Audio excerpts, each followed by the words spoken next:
Assalamualaikum warahmatullahi wabarakatuh. Perkenalkan, nama saya Nadia Fitriatul Hasanah, NIM 4320001. Di sini saya akan menjelaskan pemikiran mengenai filsafat Aristoteles. Mengenai kosmologi. Jadi, filsafat Aristoteles secara umum dapat dianggap sebagai filsafat yang berusaha menengahi kesenjangan antara apa yang ada di dalam pikiran dan apa yang ada di dalam realitas.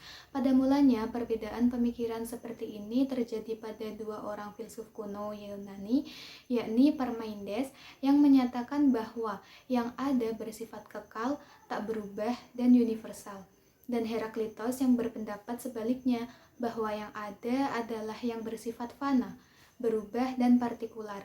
Upaya Plato untuk menengahi perbedaan pendapat ini dengan menyatakan adanya dua alam, yakni alam ide atau alam yang mirip dengan ajaran Islam tentang alam akhirat dan alam materi.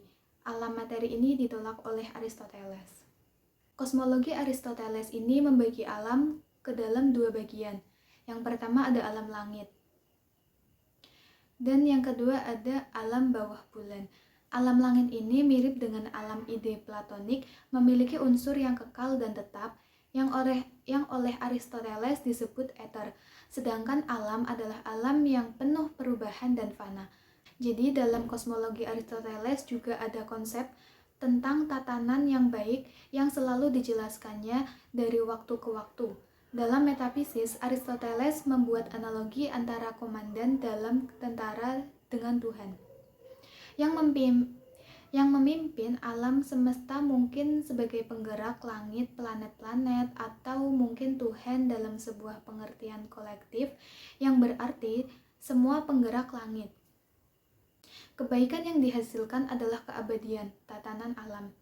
Artinya bahwa Tuhan atau para dewa secara langsung menjamin keberlangsungan gerak abadi semua lapisan langit, yang berarti pula menjamin prinsip saling mempengaruhi antara hal-hal yang bertentangan di dalam alam bawah bulan dan keberlangsungan tentang semua spesies yang hidup di dalamnya.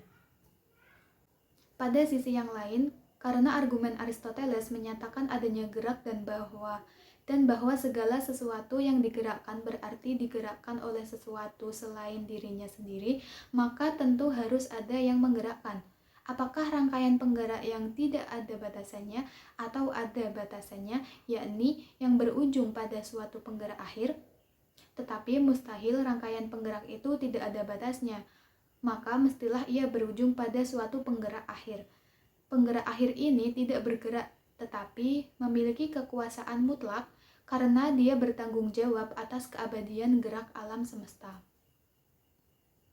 Kosmologi Aristoteles kemudian dipahami sebagai salah satu bukti adanya Tuhan yang menciptakan dalam arti menggerakkan alam semesta atau menjamin keabadian geraknya. Thomas Aquinas misalnya mengakui argumen Aristoteles ini atas sebagai bagian dari bukti adanya Tuhan. Menurut Aquinas, gerak di dalam alam hanya dapat berlaku jika ada penggerak pertama yang tidak bergerak. Rangkaian sebab-sebab efisien ini dalam alam mestilah mengarah kepada suatu sebab yang tidak disebabkan lagi oleh sesuatu yang lain.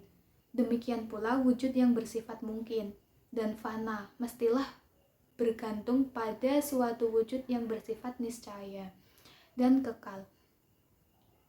Berkaitan dengan metafisika, Aquinas juga menjadi pengikut setia Aristoteles. Dia menerima analisis tentang jisim-jisim material menurut konsepsi materi dan bentuk, bahwa perubahan harus dijelaskan sebagai wahana bagi perubahan bentuk pada materi yang sama. Dia juga menerima doktrin Aristoteles bahwa materi merupakan prinsip individuasi. Contohnya, seandainya ada dua buah batu yang benar-benar serupa dalam bentuk maupun beratnya, maka keduanya tetaplah merupakan dua buah batu dan bukan satu batu karena keduanya tetap merupakan dua serpihan batu yang berbeda. Sekian mengenai penjelasan pemikiran Aristoteles dari saya. Kurang lebihnya mohon maaf. Wassalamualaikum warahmatullahi wabarakatuh.